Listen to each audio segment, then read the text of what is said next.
They've not regulated themselves. They've got no real intention to it.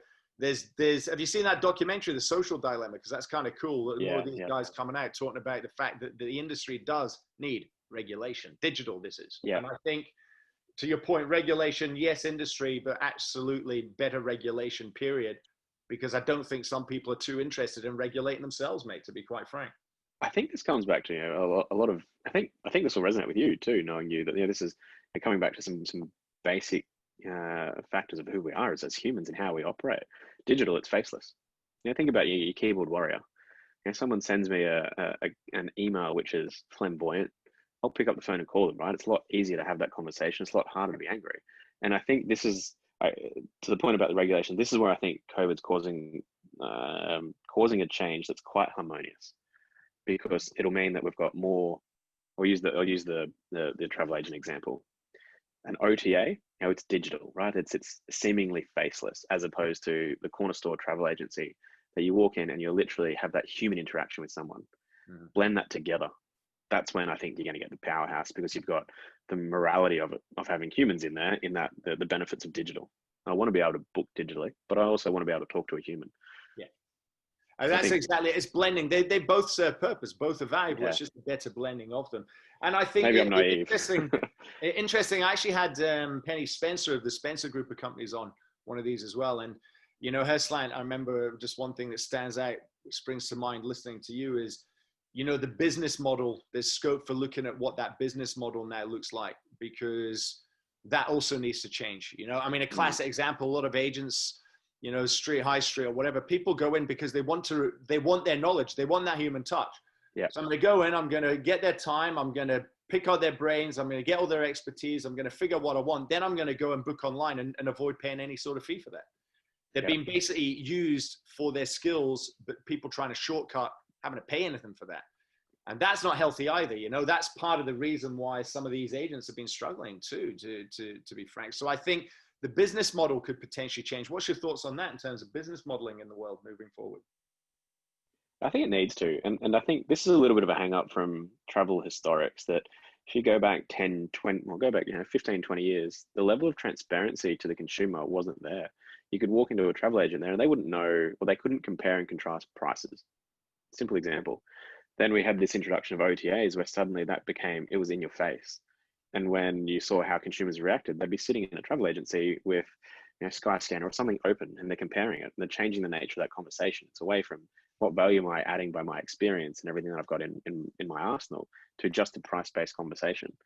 But I think that was almost necessary because of the lack of transparency. So that is where, as an industry, we need to move forward on that. I think it's an entirely appropriate conversation to have with a customer that says, here's your price structure. Here's what you're paying for the tickets, and it's competitive. You know what? I can get the same deals that you can get online. You're paying a fee for service. As a consumer, me as a consumer, as a travel consumer, I'm completely okay paying for somebody's time and effort because I want their expertise. I've only got 4 weeks leave per year. I'm happy to spend the money on doing that, but I also want to know I'm not being ripped off. I'm not being taken advantage of. And that's, I think, as an industry, the collective that we need to get to and probably own a little bit of that history ourselves. Mm-hmm. So what do you think is going to be the change in terms of the value offering of travel insurance products specifically in market? Right? What's going to change in terms of the value of that offering? Because this, COVID, or whether it's COVID or other versions, other viruses, other pandemics, these risks are increasing. They're not getting less. If I've done my research, it looks like there's more of these things on the horizon, not fewer of them.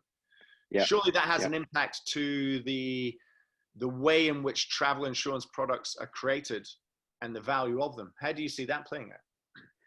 So I think this is a question that, again, isn't necessarily confined to COVID. I've had this or a variation of this question asked for a number of years. And my answer has always been along the same lines, that it is becoming easier and easier to sell the value of travel insurance to a traveler by virtue of the frequency of world events that are happening.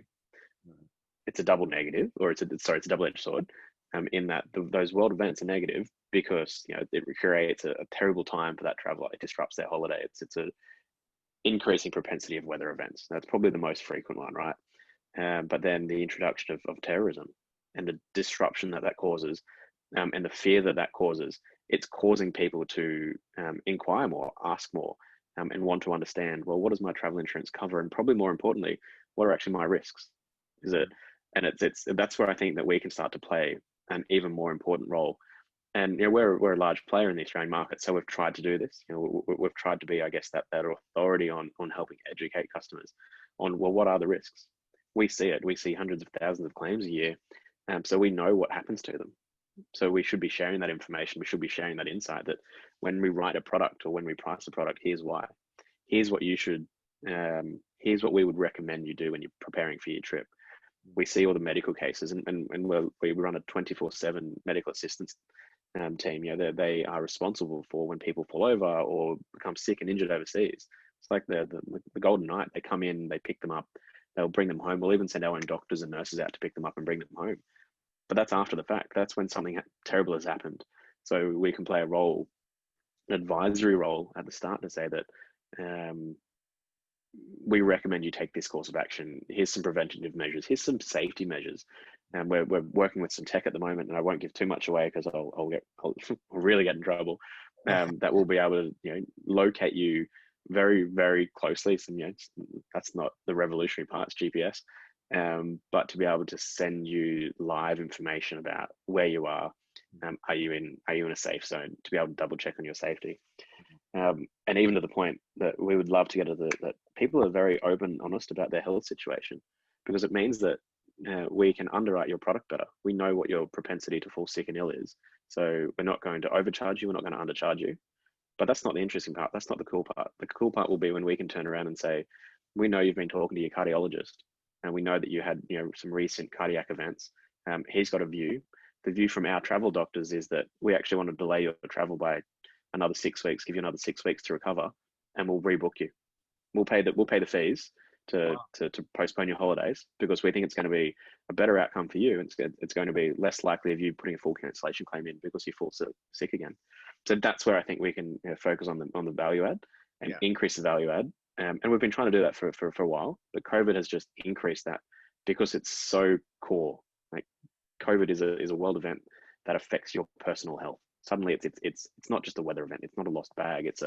This could have profound impacts on my lifestyle for years and years to come. So it's putting it in the forefront of consumers' minds, and the whole industry needs to play a part in making them feel safe to travel again.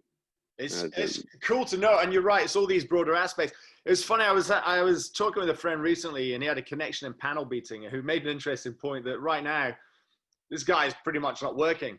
Panelbeating, it was always considered a safe job because there's always accidents, because there's been no traffic, little traffic, no accidents, no work.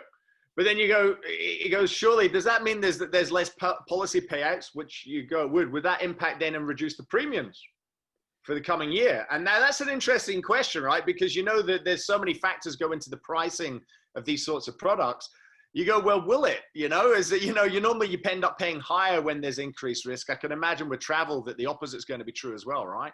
Yeah, what sort of considerations can we see coming in, and what can we expect to see in terms of pricing of products in insurance markets? I think, look, your crystal ball is probably just as good as mine on this one at the moment. It creates some interesting situations. So if you've used that example of the panel beater, it's changing underwriting practices around the board, right? So my car, it's been sitting in the garage for months. So for the period that we were in lockdown, it was going nowhere. So why should my risk profile drops dramatically? My insurance premium should also drop. But then there's a counter to that, and that's that I can't travel. I'm in Queensland at the moment. I can't travel internationally, but I'm in Queensland at the moment, which means I can do domestic driving holidays. So for the first part of the year, my car didn't move. I had to charge the battery. You found out last week my car troubles, and then as we move into being able to travel again, I've put more Ks on it in the last month than I have in the last year and a half that I've owned it. So it's changing. That risk profile. I've been on the road far more often, or my home contents insurance. The chance of me being burgled right now is pretty much zero because I'm home all the time. So the premiums should, logically you'd think that they would drop. But then if I've got damage cover on there, it's highly likely that I'm going to break stuff because I'm at home. Particularly for the first maybe 6 weeks of lockdown, where we had a few parties with a few bottles of wine and whatnot. So, like everybody in Australia, I hope. I love it. It's great perspective, actually. It really opens up the risk profile changes. there's a redisbursement of where that risk is, right? In some way, that's what you're talking to. So, and the yeah, industry there's so will many respond to factors that. at play. Yeah. Let's get back to travel for a second, and not necessarily just insurance, but industry. What do you think are some considerations or things that can be done that will allow travel industry, period, to bounce back as swiftly as possible? Because I have to say the predictions that we're seeing are quite horrifying. You know, I mean, I'm sure you'll be across this, but it looks like 2023, 2024 seems to be the year that they're predicting numbers will be back to levels that were the same as pre-COVID. You know, obviously the sooner we can bounce back and get moving, the better, because you know, when you talked about GDP, travel is responsible from the data I'd looked at before for something like 10% of world GDP. It's massive. It's a massive impact. So what can we all be doing, or what can be done to get the industry back working as swiftly as possible and as safely as possible? I think I'll probably iterate very, very similar sentiment to what most business leaders in Australia are iterating at the moment about a pathway forward and a sensible pathway forward.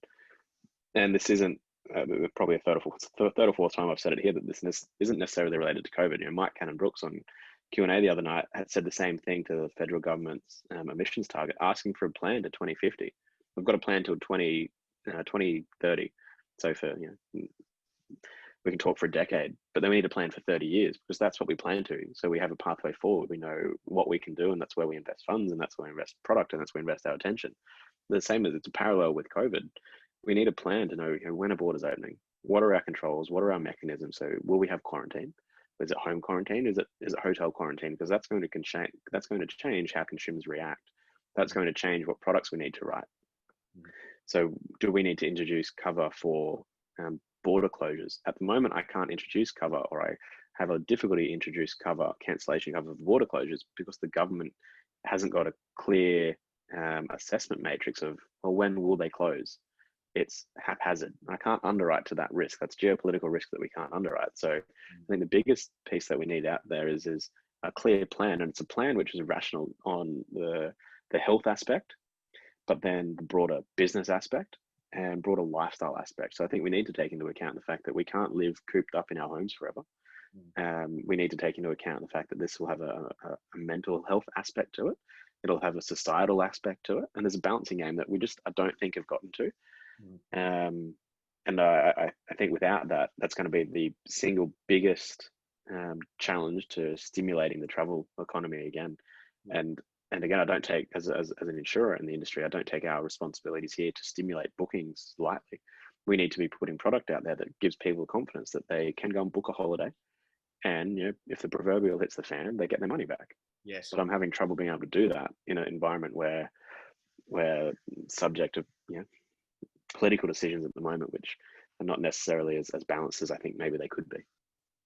Yeah, in fact, The Economist, I noticed there was an article in The Economist that, you know, governments are failing their people now with the response. You know, they've got to start revisiting and relooking.